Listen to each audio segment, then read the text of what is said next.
I just had a question about my relationship with my husband.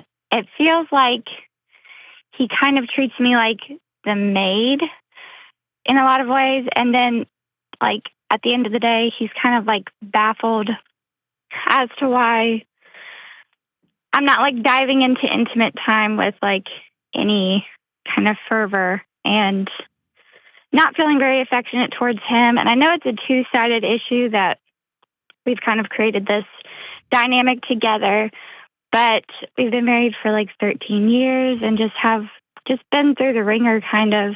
And I just have a hard time broaching these subjects because he does get kind of sensitive and will feel like I'm mad at him, like when I'm not mad at him, or if I'm just saying like, hey, could you do this? He's like, well, why are you grumpy? Why? And I'm not grumpy. So I'm not the best communicator either. So I'm kind of just stumped. Yeah. So can I tell you that, I don't know if this will make you feel worse or make you feel better, but you found yourself in the 13-year dance and you're not broken. There's not something wrong with y'all. Okay. Okay. But there is some paths out. It just means that both of y'all are gonna have to decide we're gonna do things that are different. Okay. And that's frustrating and it's different and it's uncomfortable, but it's super manageable if y'all choose. Or another way to say it a little less nerdy is tiny decision by tiny decision, you'll have chosen the life you have, which means y'all can choose something completely different if you want to. Okay. He is going to have a harder time. Here's why. He has a maid. He has a live-in housekeeper that does everything for him. And occasionally she has sex with him. Yes. He's kind of got what he wants. Yeah. You do not. So the impetus for change, and by the way, he doesn't have the life he thinks he has, or he thinks he's got it about as good as he's going to get it. And he doesn't understand how amazing his life could be, too. Yeah. With a wife who was not an employee, but was a full-time co-adventurer in this one wild life we all have. Yeah. Well, the last couple conversations we've had about just the state of things have been initiated by him being unhappy, essentially. Okay. Tell me about it. And he's like, I just feel like you don't like me at all. That's it. And I'm like, well, I don't really right now because I just had to pick up all of your dirty socks and you were watching TikTok while I did the dishes and just like, and I understand that like there are going to be days that he's like at a zero after he gets home from work. And I'm so appreciative that he does go to work. But I've tried to like say like, I don't really want to like make a list like you have to do this every day, but just like jump in. Let's do it together. Let's like, exist together instead of just you being off to the side until the end of the night. So he's not on the phone, so the only person I can challenge here is you. Is that okay? Yeah. Has, over the last 13 years, his experience at home been somewhat of a failure factory? And here's what I mean. If he decided one day to start doing the laundry, would he do it, quote unquote, right? Or would he fold the stuff, quote unquote, right? No, but I will say I have gotten better at not saying anything about it. Right. Well, so here's the dance. Maybe one time 7 years ago he tried. And I'm making something up here, okay? Right. They tried. And he saw you undoing the dishes where he'd put them away because he'd put them in the wrong stack or on the wrong side. And of course he could have asked, but he didn't. He was trying to be helpful. And what he learned was, I don't do this the quote unquote right way. I'm gonna let her just do it. Right. I'm gonna opt out of that. And when he begins to drive home, he knows, oh, here we go. I'm not gonna do home right. Now, I would challenge him if he was on the phone that his job is to sit down with you and y'all swipe the deck completely clear and say, okay, what kind of world do we want to live? What kind of world do we want to have in our house? Because we get to create it. How do we want this house to feel every time one of us walks in the front door? Yeah. And I want you to put your phone away the moment you get out of the office and don't pick it back up. Can we create that world? Yeah. And he's going to look at you and say, I just want you to like me. Will you show some interest in me romantically? And you might say yes. But if you're always telling me how much you need sex, how much you need this versus you want me. Because most wives who feel like they've been relegated to the maid role feels like they're really kind of a vehicle of interchangeable body parts that their husband uses just to get off. Yeah. Need versus no, he wants me. He wants to be with me. Yeah. Where does he do things that are good? He's a good provider. I don't have to work, and I appreciate that so much. He's very much like the fun dad, so he jokes with them, and he'll, take them out four-wheeling, and, tries to, be very fun. And he's, the best brother and like a really great son. And it just feels like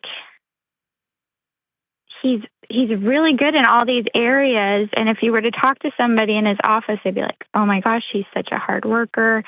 He's so nice. And then I feel like he gets home and it's like, I don't know if he just deflates or if he's just like, Are you happy to see him when he comes home?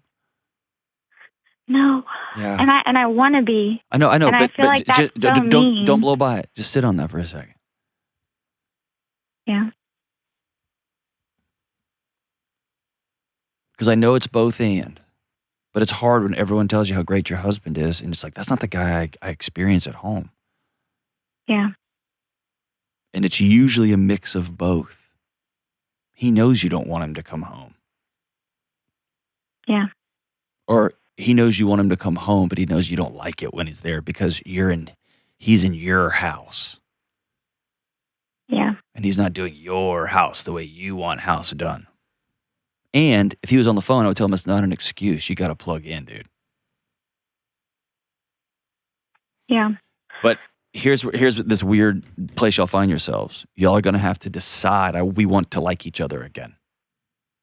The Gottman's research, they're kind of the gurus on marriage research. Beyond all things, fighting styles, the bullcrap, men are from Mars and women are like all that stupid stuff is not real. The one unifying factor in marriages that make it, they're just friends. They're great, great, great friends. Yeah. You get what I'm saying? And so y'all have to decide, we want to be friends again. Yeah, I guess, does that just like mean me asking him to like sit down and like just, I don't know. I'm so bad at talking to him. Okay, I want to dig in right there. Why?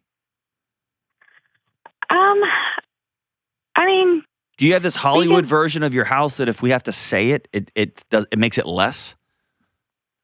No, I mean, I feel like I have pretty realistic expectations for the household. So like just like recent history, our son passed away 2 years ago. Okay. And like, it was like right after we were so close and we like, I mean, it was just like the shock of everything. Mm-hmm. We kind of bonded more than we had been before. And then the following year, he kind of lost it because I went to, the support groups and therapy, and our older kids were in therapy, and we were all getting help. And he just didn't.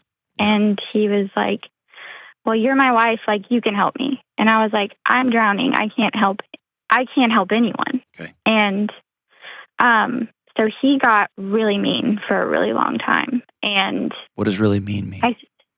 Like just yelling. He never was like physical, but just like the littlest things would just like set him off. And so I feel like I still have like that flinch reflex. Okay. That's super fair.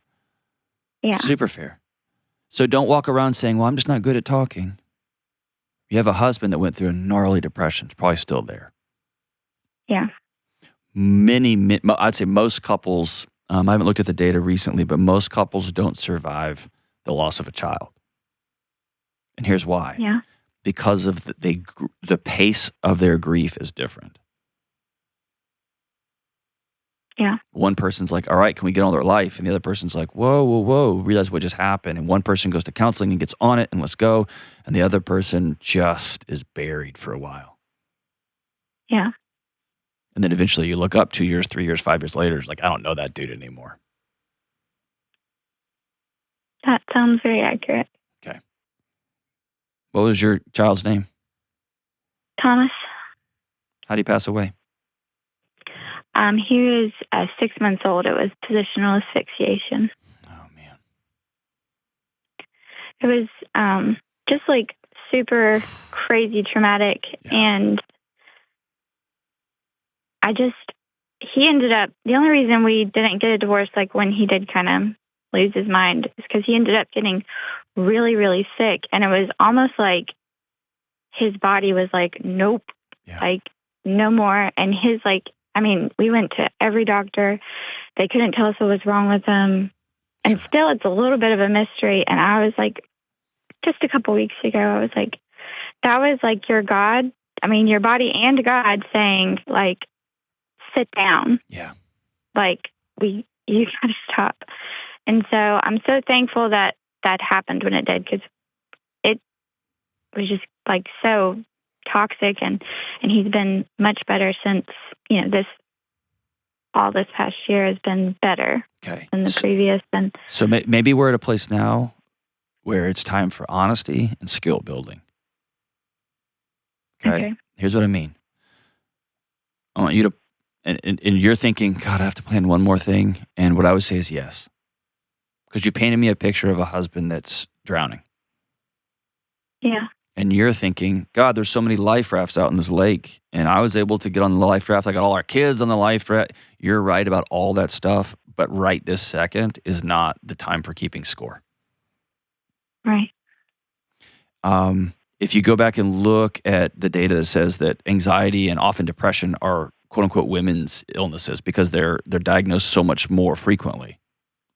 And more sophisticated research has come out in the last few years that suggest, actually Terry Real was on this 20 years ago, that men often display anxiety and depression through anger, through physical altercations, right?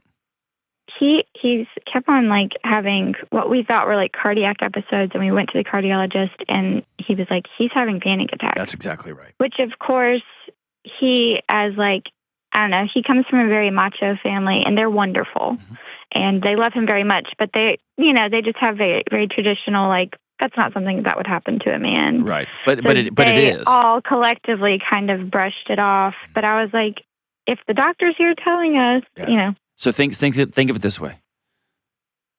Your husband's, and I know this happened to you. I'm not excluding your experience. I just want to shine light on his.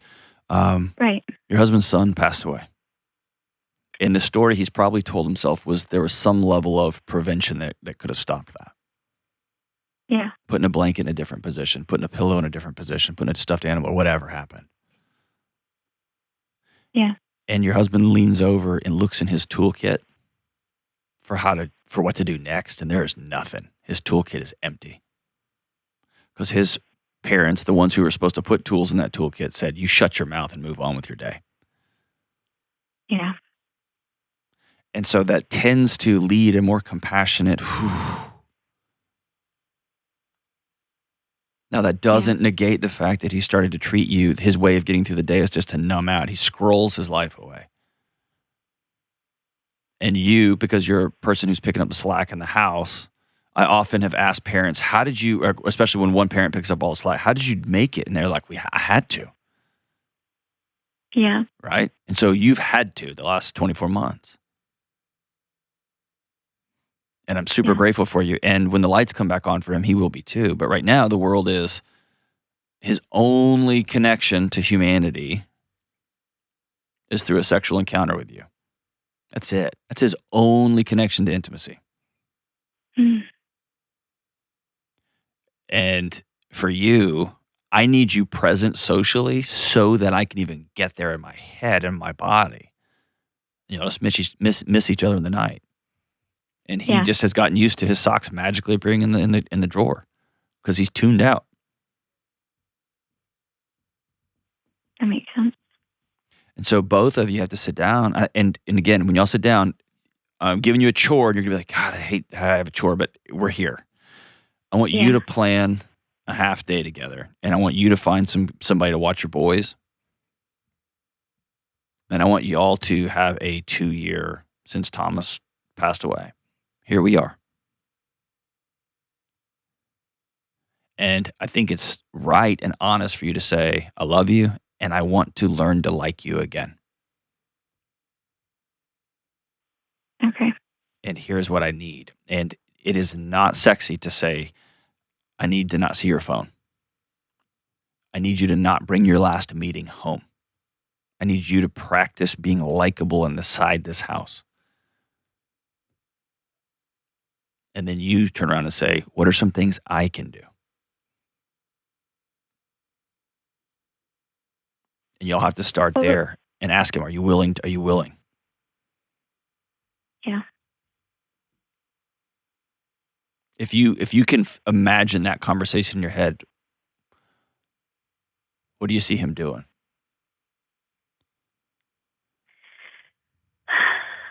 Kind of following along until there's been like a request made of him. Okay. Like the phone thing is just for me because I get distracted easily, and I just like the constant like TikTok, Instagram video reel going just drives me crazy. So that would be like a big item for me, but I feel like that's the hardest thing for him to put down. Yeah, but it's kind of like telling a smoker to quit smoking, but there's no other behavior to fill that gap. Right. And so it's like, I need this phone away, and I need you to just chit chat. I need you just to pull up a seat from the hours of 5:30 to 6 while I'm making dinner and just talk to me. And it will be boring, and it'll be frustrating, and I'll give you all the questions for humans cards so y'all can just get to know each other again. And I know that sounds silly, but I've heard from couples all over the planet about how these knuckleheaded little cards are reigniting their marriages because they're learning about each other again. That sounds awesome. You get what I'm saying? Like, it's real easy to get over existential, and what we have to do is rebuild from the floor up. And the floor up it's cool to like go into a house and to check out paint colors.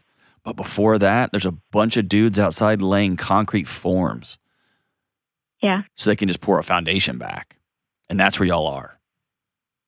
And I do think it's fair to start the meeting with, I'm not going to poke at you. I'm going to ask you not to disengage.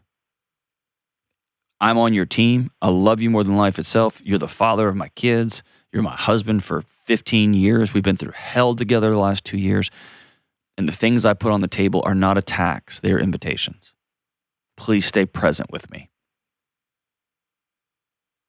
Okay. Okay? And what you're doing is you're just setting the ground rules for a conversation. Okay. I think I can do that. Here's the alternative. Everything just stays the same. Seeming less and less like an option. I know. And I've said it often on the show, this is one of those moments where you are turning the music off, you're turning the lights on, the party's over for a while. We're going to have to learn new dances, we're going to have to get new records, because this party's going to change now.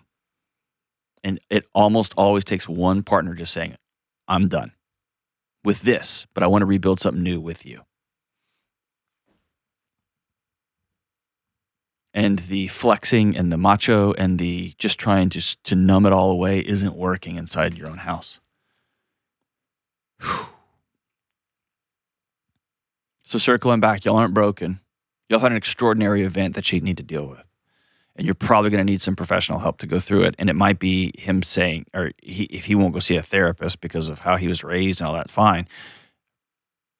But you can tell him, if you really love me, I want you to come with me so we can learn some new skills. Because I do believe right now this is a skills issue. So the guy's still trying to touch the ground after his boat sank. I'm so sorry for little Thomas. Thank you for sharing that with us. Here's the words I want you to guide you. Clear boundaries, direct, honest, open connection, very specific. Here are some things. And always begin with I. I feel like I'm competing with the phone. I would like us to have a phone-free house from the hours of 5 till 10 p.m. Will you honor me enough by that? And go from there.